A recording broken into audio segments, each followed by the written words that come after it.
Welcome to another edition of Inside the Vinyl. I'm your host, Tim Coney. If you would go ahead and like, comment, share, and subscribe to my channel below, that would be greatly appreciated. If you could also hit that notification bell so you can be notified when we put out new content, that would be appreciated also. So, welcome to my new home. This is our home temporarily until our burned down house is rebuilt. I haven't figured out anywhere or any way to continue recording my videos for the near future. However, since it's record store day, I wanted to go ahead and get a quick video out to you guys to show you what I picked up today. And the main thing I picked up that I'm super excited about is the reissue, and from what I understand, the first vinyl issue of Motley Crue's Supersonic and Demonic Relics.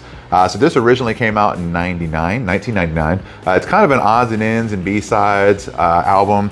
It's got a few like demo-y kind of things. It's got Dr. Feelgood Live. It's also got the 5 tracks that were included on the 1991 compilation Decade of Decadence, which, unless you have a vinyl issue with that, you wouldn't have those songs, with the exception of maybe Anarchy in the UK and Primal Scream on vinyl. So this is kind of cool because it's got those 3 extra songs, Angela, Rock and Roll Junkie, their cover of Tommy Bolin's Teaser is on here. It's also got 3 of the, I think, 5 tracks from the Quaternary EP from like 1994. So we'll go ahead and open this bad boy up and see what we got. So again, there's the front cover with the cellophane and the hype sticker. So yeah, record store day, Supersonic and Demonic Relics on 2 LP picture disc vinyl. First ever official vinyl release for the ultimate collection of Motley Crue rarities. So yeah, there you go, front cover, back cover with the track listing.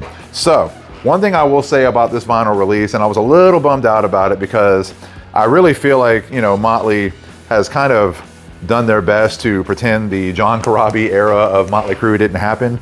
And the original CD release of this did have a Skinny Puppy remix of the song Hooligans Holiday. Now, being that remix is like 11 minutes long, I guess I can understand maybe not dedicating an entire side of a record to one song, but at the same time, it just feels like it's another way just to make sure he's not included in any sort of reissues or catalog or anything going forward. That's just my opinion.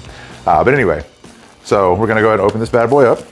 I'm also excited that for a picture disc, normally they'll have a picture disc where it's like got a big hole in the cover so you can see the actual picture disc inside. I don't really like that because then I feel like you don't get the liner notes and the inner sleeves and all that other stuff. And apparently no matter what, I can't seem to open a record very well. So we'll do the best we can. I want to make sure I keep that hype sticker. All right, cool. Hype sticker gone.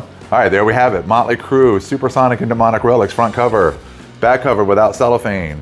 All right, this is a gatefold, which is really exciting. Yeah, so if you open it up, looks like liner notes and maybe some comments or whatever on the various tracks on here.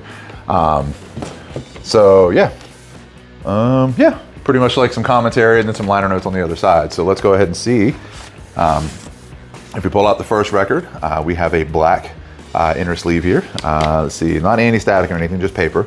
All right, so let's go ahead and pull this record out and see what this picture disc looks like. Very fancy.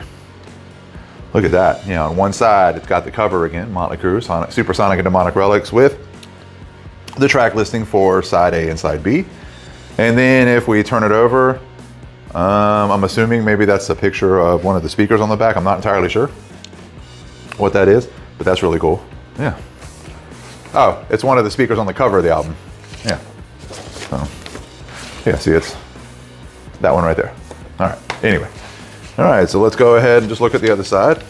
I imagine it, it might look the same, but you never know. All right, so let's see if Tim can reassemble a record here, and apparently I can't. We'll try it this way. All right, we'll come back to that. Let's just go ahead and take a look at the other side here. All right, so yeah, the other side appears to maybe be a little bit different on one side. So if we pull the record out, pretty much the same graphics on the one side of the other record, except this one obviously has a different track listing. So there, you get track listing for this record. And then on the back, I'm assuming one of the other speakers or whatever on the front cover. So really cool. That's really cool. Now I don't know how these sound, and I know sometimes there's a lot of criticism on how picture discs sound, and I've had some that have been great, and I've had some that have been so-so. So we'll see how this sounds, but in any event, you know, I am excited to have this on vinyl. And again, I think it's cool that at least some of the Quaternary songs are on here, and most of the original release, including those 5 tracks from the Decade of Decadence album from, you know, 30 something years ago. But again, my biggest complaint, like I said earlier, is the fact that they left off Hooligans Holiday. And from the original release itself, a little upset that they didn't include the John Corabi. So the 3 songs they included from that Quaternary EP are the 3 solo, you know, there's a Tommy Lee solo song, Planet Boom, Mick Mars' Bittersweet, and then Nikki Sixx's Father. And of course, they left out John Corabi's Friends that he did for that EP, because again, that was during his time in the band. So, you know, again, it is what it is. And I mean, I understand you want to focus on the band as it is now, I guess, you know, because Mick's still on here, not John 5. So I don't know. I don't really know how much that matters. But again, it just kind of feels like it's a cool release, and I'm happy to have it. But at the same time, I do feel it's another step in sort of or another way they've kind of forgotten about an entire era of the band. But anyway, you know, it is what it is. I'm super excited to have this. I think it's really cool to have their version of Teaser, as well as Rock and Roll Junkie and Angela on vinyl finally. So I'm pretty stoked to listen to that, and I really hope these picture discs sound as cool as they look. So that's all I've got for you this time. Like, comment, share, and subscribe. Hit that notification bell so you'll be notified when we put out new content. I've got the rest of my Unboxing the Vinyl series, where we unbox new releases, reissues, record store day stuff if we have it. You know, new albums, box sets, whatever it is. Sometimes it's CDs, it just depends on what's coming out. I've got the inside my Lost Classics and Live Album series, where we discuss classic albums that should have been bigger, or live albums, whatever.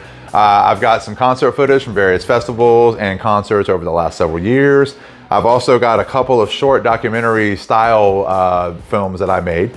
They're available out there on YouTube as well. And last but not least, if you're into disc golf, I've got some mediocre disc golf coverage starring some very mediocre players like myself. So like, comment, share, and subscribe, and we'll see you next time. Peace out.